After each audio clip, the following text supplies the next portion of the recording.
안녕하세요. 오늘은 요한계시록 10장 말씀을 가지고 작은 책의 맛이라는 제목으로 은혜를 나누고자 합니다.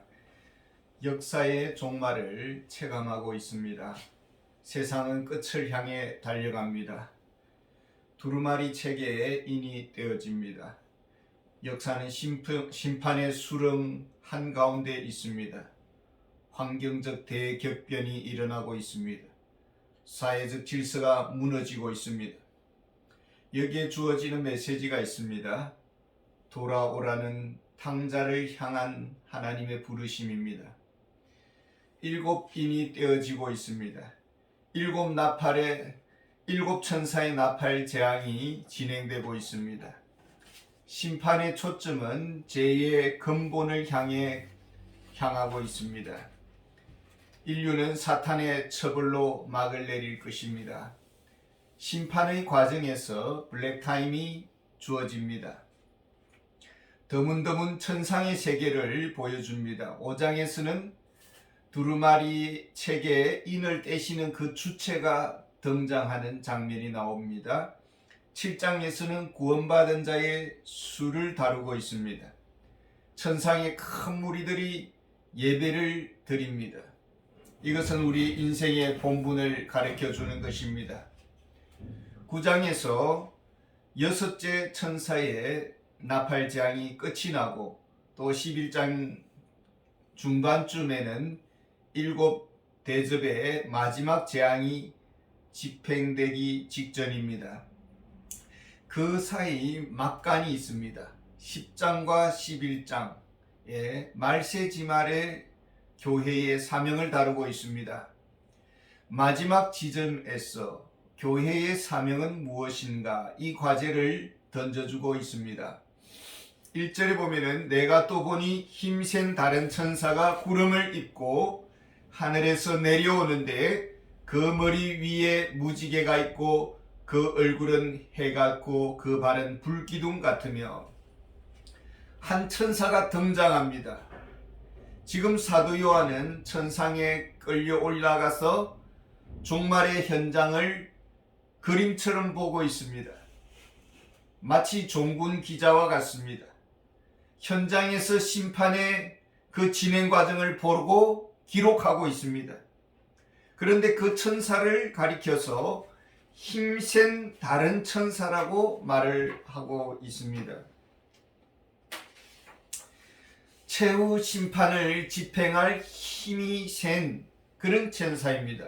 사단과 귀신들을 심판 집행할 힘을 가진 특별한 천사입니다.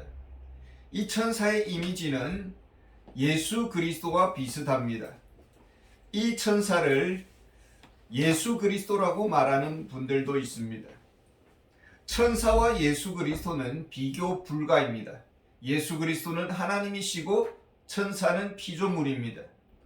하나님의 심판을 집행하는 천사로 볼 수가 있겠습니다. 이 천사의 발을 불기둥 같다라고 했습니다. 불은 소멸하는 파괴력을 가지고 있습니다. 그 발이 불기둥 같다고 했습니다. 로마서 16장 20절에 보면은 평강의 하나님이 속히 사단을 너희 발 아래에 상하게 하시리라. 사단을 발로 밟는 천사입니다. 심판 역할을 담당할 천사라고 볼 수가 있습니다.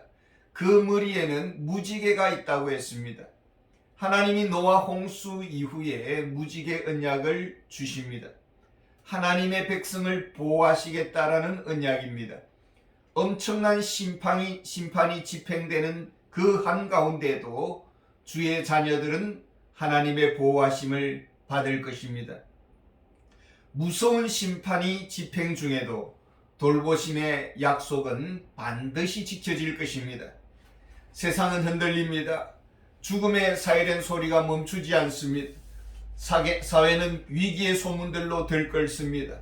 하나님은 당신의 자녀들을 포기하지 아니할 것입니다.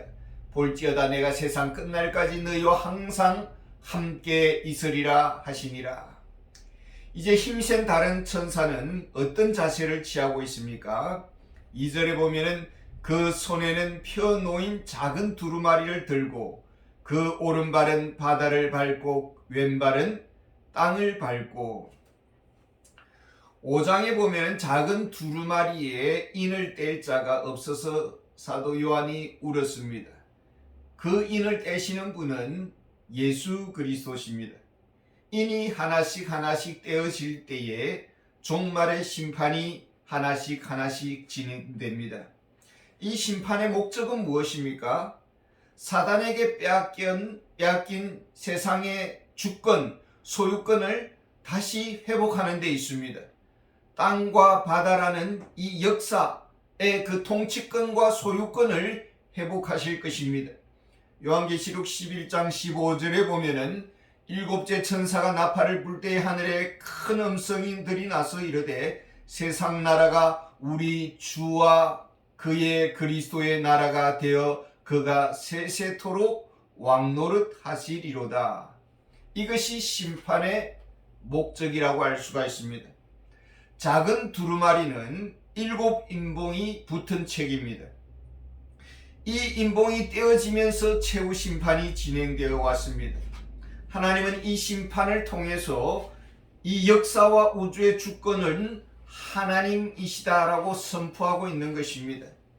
이 심판은 기계적 시스템에 의해서 진행되고 있지 않습니다. 이 심판 속에는 하나님의 의지, 하나님의 감정이 녹아져 있습니다. 3절에 보면은 사자가 부르짖는 것 같이 큰 소리로 외치니 그가 외칠 때에 7 우레가 그 소리를 내어 말하더라.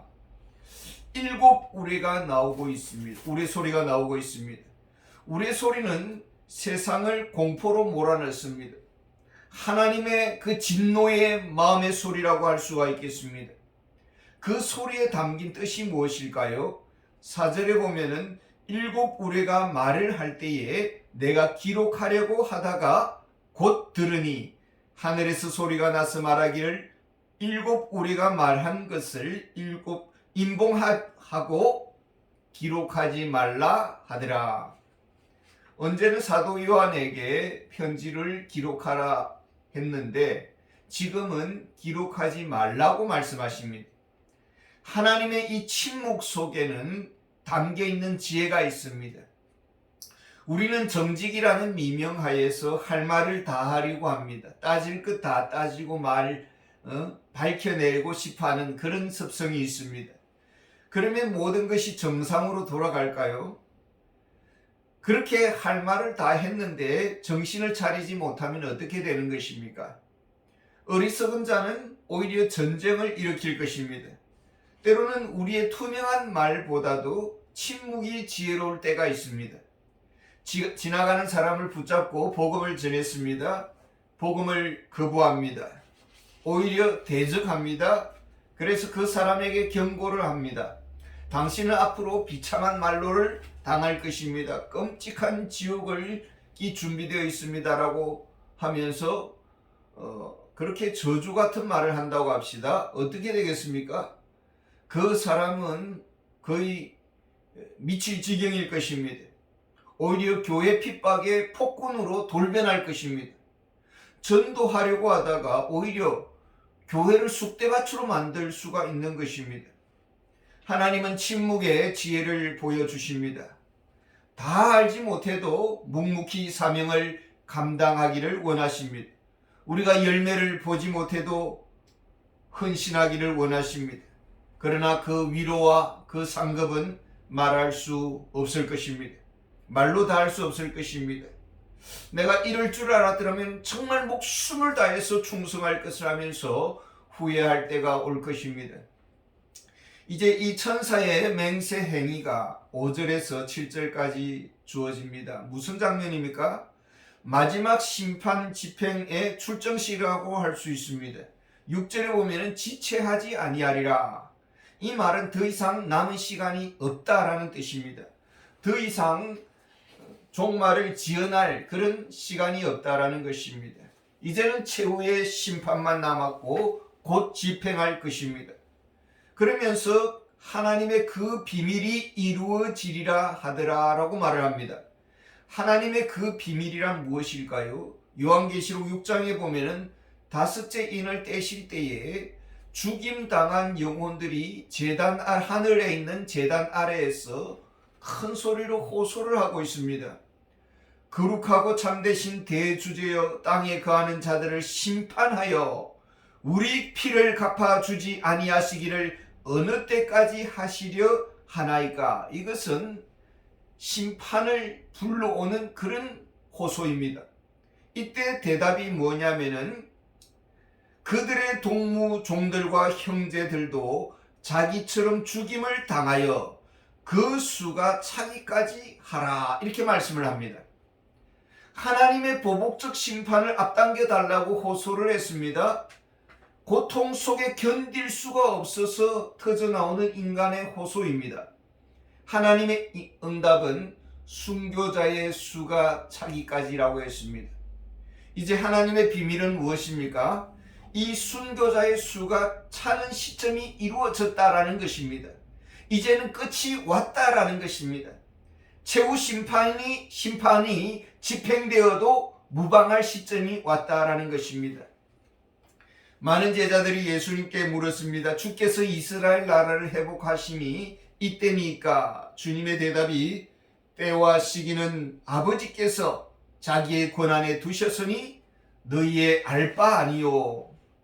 그 최후 심판의 시기는 하나님의 시간에 있었습니다.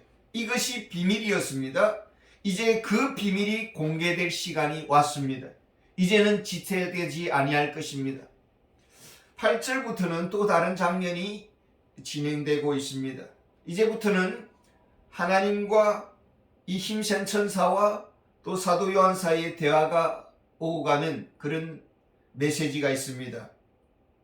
8절에 보면은 하늘에서 나서 내게 들리는 음성이 또 내게 말하여 이르되 네가 가서 바다와 땅을 밟고 서 있는 천사의 손에 펴 놓인 두루마리를 가지라 하기로. 하늘에서 소리가 났습니다. 분명 하나님의 뜻이 나타났습니다. 요한에게 말합니다. 저 천사에게 가서 손에 있는 두루마리를 너가 취하라. 이랬더니 요한이 천사에게 두루마리를 달라고 했더니 천사가 하는 말이 너가 갖다가 먹어버려라, 이렇게 말을 합니다. 왜 천사는 그 책을 요한에게 그냥 주지 아니하고 요한에게 너가 와서 취하라고 그렇게 말을 하는 것입니까? 이 세상에 수많은 책들이 있습니다.